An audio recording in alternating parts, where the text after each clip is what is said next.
Hello everyone, welcome to Bhumi's easy cooking.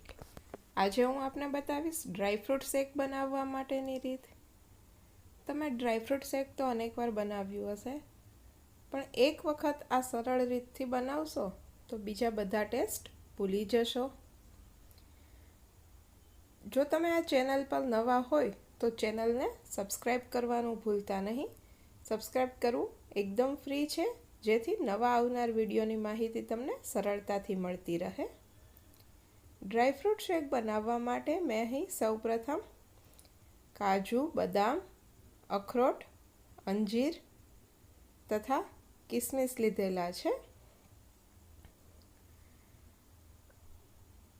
4 થી 5 કાજુ, બદામ, અખરોટ, કિસમિસ તથા એક અંજીર લઈ તેમાં પાણી ઉમેરી તેને 3 થી 4 કલાક માટે પલાળી દેવાનું છે. આ રીતે પાણી ઉમેરી ઢાંકીને 3 થી 4 કલાક સુધી તેને રહેવા દો. 3 થી 4 કલાક પછી તમે જોઈ શકો છો કે બધા જ ડ્રાયફ્રૂટ એકદમ સારી રીતે પલળી ગયા છે. તો તેમાં બદામની આ રીતે છાલ ઉતારી લો. હવે બધા ડ્રાયફ્રૂટના થોડા નાના ટુકડા કરી દીધેલા છે. આ ડ્રાયફ્રૂટના ટુકડાને મિક્સર બોલની અંદર ઉમેરવાના છે. તેની સાથે કેળા તથા સફરજનના ટુકડા કરેલા છે. એક મીડિયમ સાઇઝનું કેળું તથા 2 ચીર સફરજન લીધેલું છે.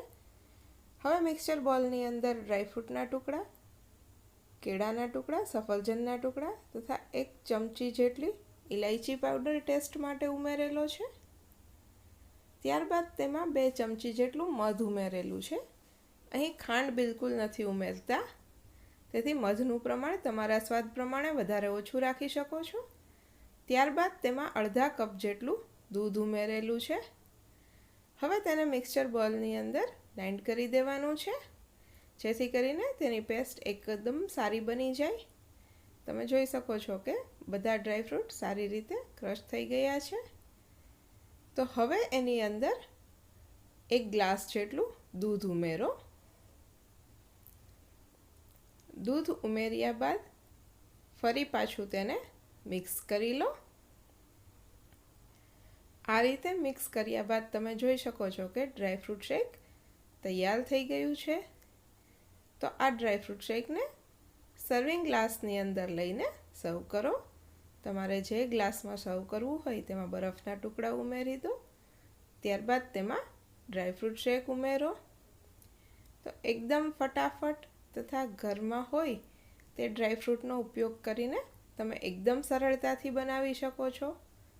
તો આ સિઝનમાં તમે પણ એક વખત આ રીતે બનાવજો. તેનો ટેસ્ટ તમને કેવો લાગે છે તે મને કમેન્ટ બોક્સમાં અચૂકથી જણાવજો.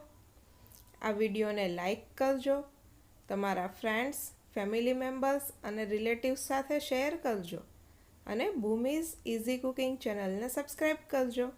Thank you for watching my video. ફરી મળીશું નવા એક વિડીયો સાથે. એન્જોય.